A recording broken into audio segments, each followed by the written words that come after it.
संघटनेचे मार्गदर्शक सन्माननीय भंडारी साहेब, या संघटनेच्या अध्यक्षा सन्माननीय वर्षा उसगावकर, आमच्या लाडक्या आमदार गीताताई जैन,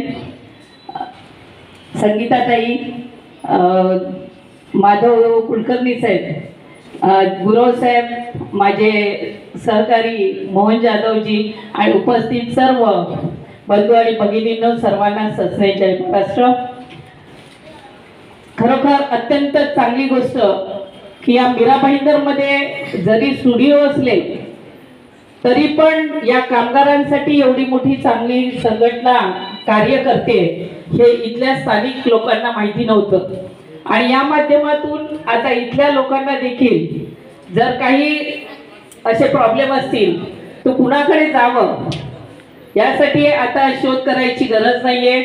आपल्या परिसरातच एक चांगलं ऑफिस आज ओपनिंग झालेलं आहे आणि या ऑफिसचं कार्यालय चालू करत असताना आमचे सहकारी नरेंद्रजी तावडे हे सतत संपर्कात होतेच आणि खूप चांगलं या माध्यमातून लोकांना एक मेसेज जाणार आहे आणि चित्रपट सेनेच्या कामगारांना देखील हे एक पर्याय चांगला उपलब्ध करून दिलेला आहे।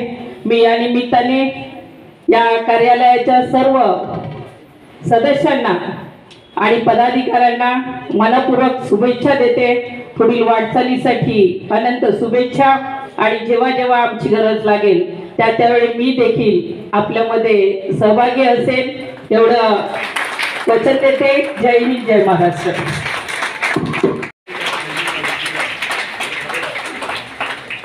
आपल्या राष्ट्रीय चित्रपट कामगार संघटनेचे अध्यक्ष वर्षाताई उसगावकर, मार्गदर्शक आणि या कार्यक्रमाचे उद्घाटक माधव भंडारी साहेब, वरिष्ठ उपाध्यक्ष भारतीय जनता पार्टी महाराष्ट्र प्रदेश, विद्यमान आमदार गीता जैन, श्रीमती संगीता पाटील, कार्याध्यक्ष राष्ट्रीय चित्रपट कामगार संघटना, अविनाश गुरव साहेब, तुम्ही पण वरती या या या बहुजन विकास आघाडीचे या प्लीज प्लीज।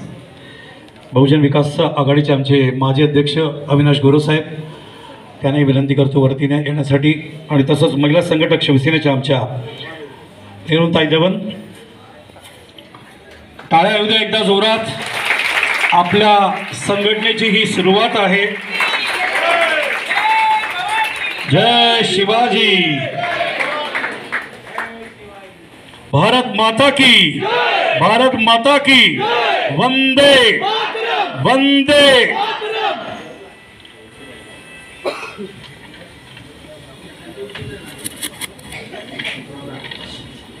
सन्माननीय सगळ्या मान्यवरांना विनंती करतो की त्याने स्थानपन्न व्हावं। चित्रपट सृष्टीतील सर्व घटकांच्या समस्या जाणून घेऊन त्या सोडवण्यासाठी कटिबद्ध असलेल्या राष्ट्रीय चित्रपट कामगार संघटनेचं हे सुरुवात आहे। आत्ताच कार्यालयाचं उद्घाटन या ठिकाणी करण्यात आलं सन्माननीय माधवजी भंडारी साहेब यांच्यामार्फत। तसंच माजी नगरसेवक मोहन जाधव, या परिसरातील स्थानिक माजी नगरसेवक मोहन जाधव, तुम्ही सुद्धा वरती या। मोहनजी, माजी नगरसेवक मोहन जाधव यांनी सुद्धा वरती यायचं आहे। सगळ्यांनी स्थानपन्न व्हावं। एकदा टाळ्या जोरात येऊ द्या आमच्या मान्यवरांसाठी।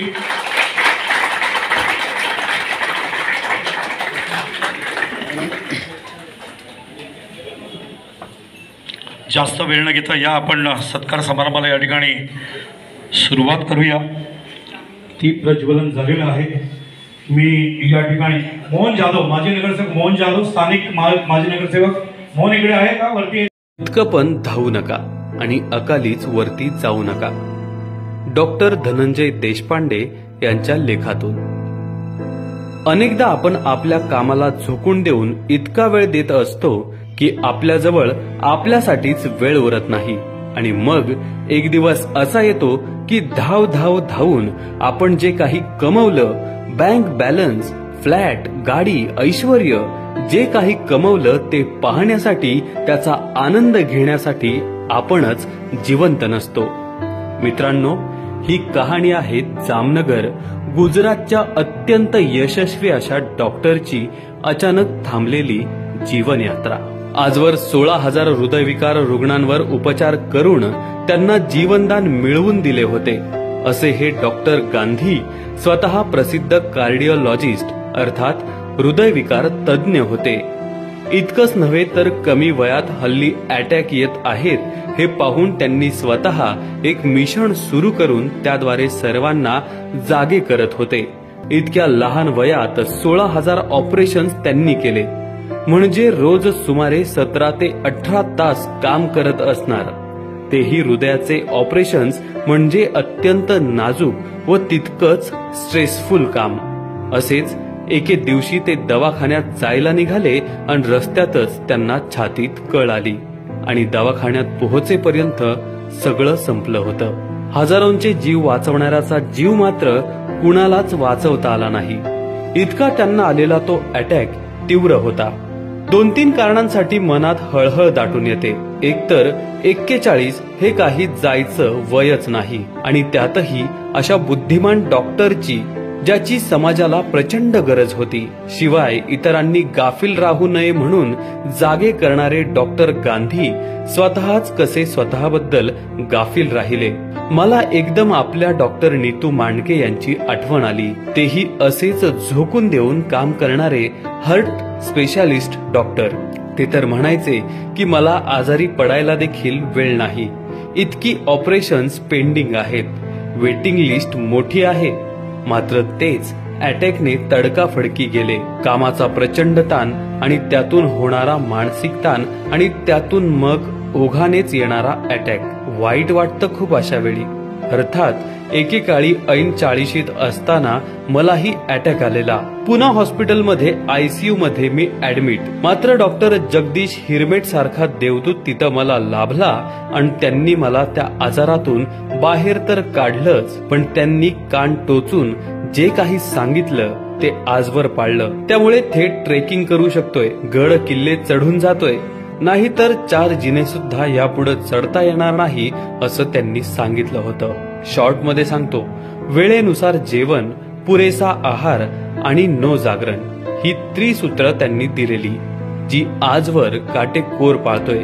कितीही अर्जंट काम असलं तरी जेवणाची वेळ कधीच चुकवत नाही आणि झोपेचीही. झोपताना कपभर गार दूध, सकाळी अर्धा तास चालणे, अर्धा तास योगासने, बास इतकंच पुरतं. मनात आलं की सरळ गाडी काढून गोवा, महाबळेश्वर फिरून येतो. मनाला मस्त ठेवलं की जिंदगी पण मस्त मौला होते.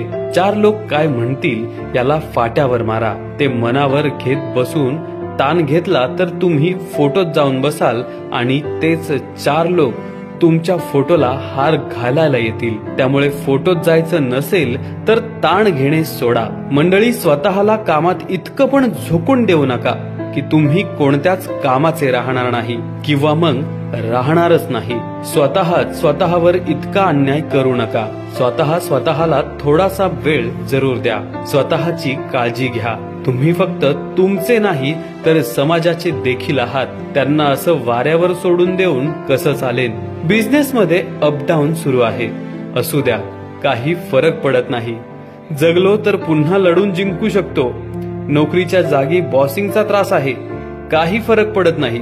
जगलो तर पुन्हा जिंकू शकतो. घरात नातेवाईकात वादविवाद, भांडणे सुरू आहेत, काही फरक पडत नाही. जगलो तर पुन्हा लढून जिंकू शकतो. विचार करा मंडळी, वेळ अजूनही गेलेली नाही. सावध व्हा.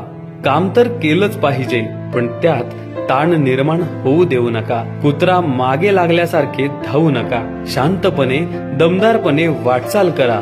मग अटॅक येणार नाही हे नक्की. त्यासाठी शुभेच्छा.